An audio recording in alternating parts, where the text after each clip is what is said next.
Hello there, Mrs. Drum here for a brand new lesson on a brand new unit, decimals. Are you ready to get started? Let's go. Have you noticed anything different about Myrtle? Turn and talk to your partner. Pause the video and replay when you are ready to move on. Myrtle has gotten smaller. Let's look at your notes for today's lesson. Fill in the place value names on the top row of your chart. Use Myrtle to help you. Pause the video and replay when you are ready. After the ones column, we have a decimal point. Then we have tenths, and finally we have hundredths.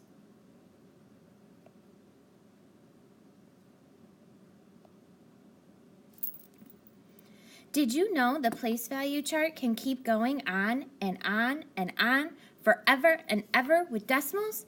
We don't need to go on further than hundredths in 4th grade. In 5th grade, you will go on to thousandths. Okay, let's get back on track here and finish filling in the rest of our chart. In the next row, we can write the decimal form for each place value. For ones, we just have 1.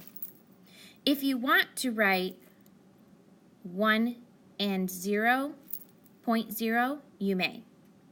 For tenths, we have 0 and 1/10. When we read decimals, we say the word "and" when we come to the decimal point, and then say the digit and the place value that it's in.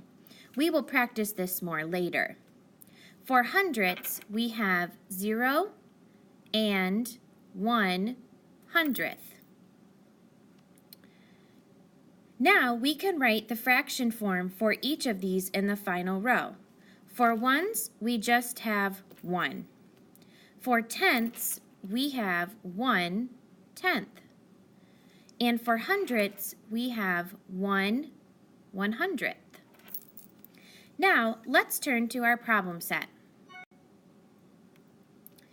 Look at number 1.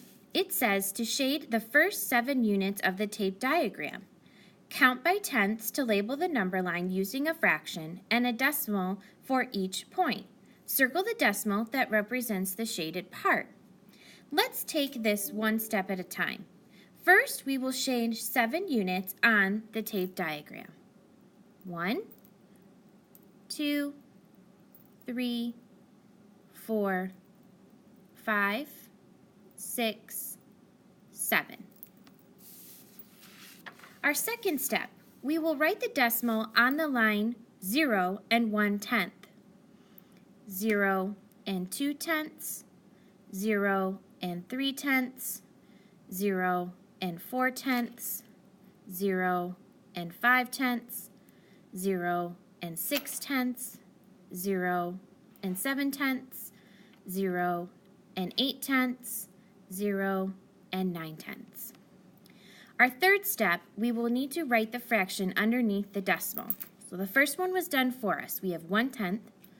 Then the next one will be 2/10, then 3/10, 4/10, 5/10, 6/10, 7/10, 8/10, and finally 9/10. Our final step, we will circle the equivalent decimal that represents the 7 units we shaded in. So if we look on our diagram, we would see that that would be 0 and 7/10. Turn the page and look at number 5. It says to fill in the blank to make the sentence true in both fraction form and decimal form. Letter A says 8/10 plus something equals 1 whole centimeter. Do you remember what 1 whole would be in fraction form? It would be 10/10.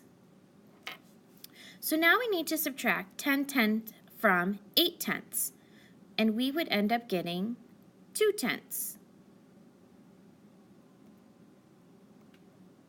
Now we are going to write 2/10 on the line, and then we will write it as a decimal.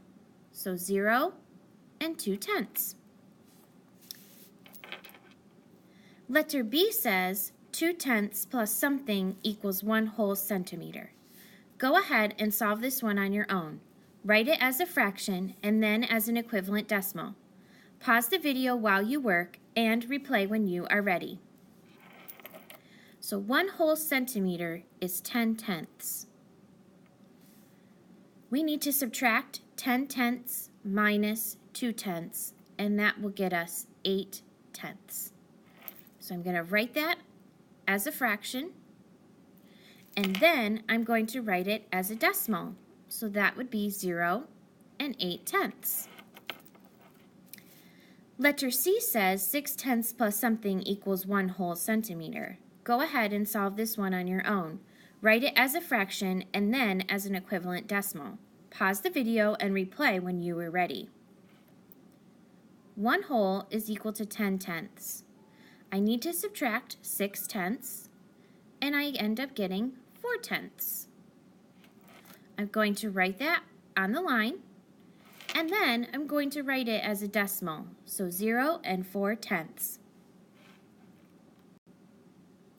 Look at number 6. It says match each amount expressed in unit form to its equivalent fraction and decimal forms.